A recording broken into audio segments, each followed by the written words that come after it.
antiga e eu comprei bastante coisas. Estão todas aqui. Eu comprei uns cards, ó, bastante cards. Do Cúmplices de um Resgate. Eu também comprei um turbante, ele é bem bonitinho, da Isabela. E também um passatempo, ó, bem bonito. E vem a mechinha aqui, ó, e aqui atrás é bonitinho também. Agora eu vou abrir todos pra vocês. Vamos começar pelos cards. Eu tenho bastante, mas eu vou começar, eu só vou abrir 4, tá bom?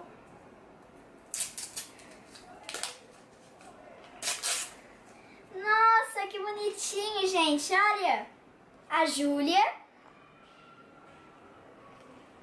a Rebeca, a Safira e o Giuseppe. Vamos abrir o próximo.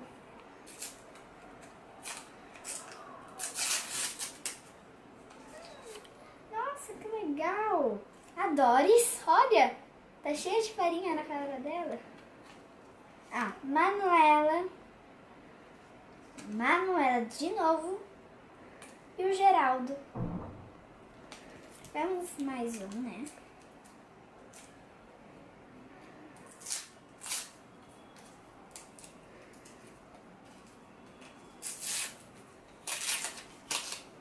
Aqui tem o Orlando, tem a professora Flávia, tem o Damião e tem a Safira de novo. Vamos abrir só mais um, né?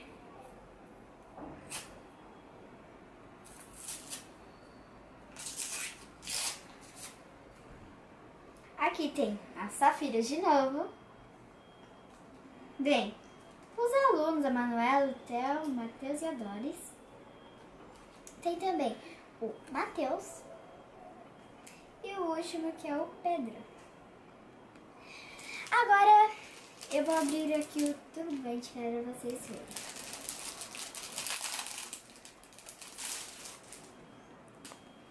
Gente, olha que bonito. Ele é bem gostosinho, olha. Olha que lindo.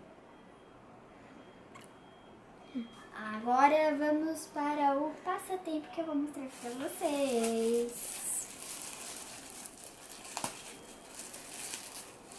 Ai.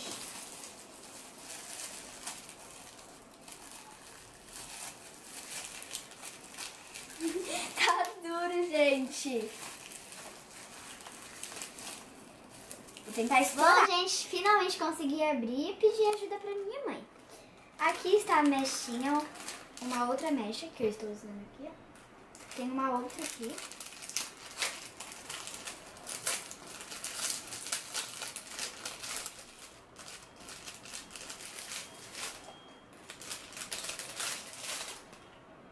Olha que lindo, gente. Esse aqui é um emoji bem bonito. E o passatempo aqui, ó. Olha que bonito. Olha que legal, gente. Aqui é um passatempo que você resolve uns probleminhas. Bem legalzinho, ó. Tem muitas páginas legais. E atrás assim. Galera, se você gostou do vídeo, deixe seu like, né? Comentem, se inscreva no meu canal. Até o próximo vídeo. Eba!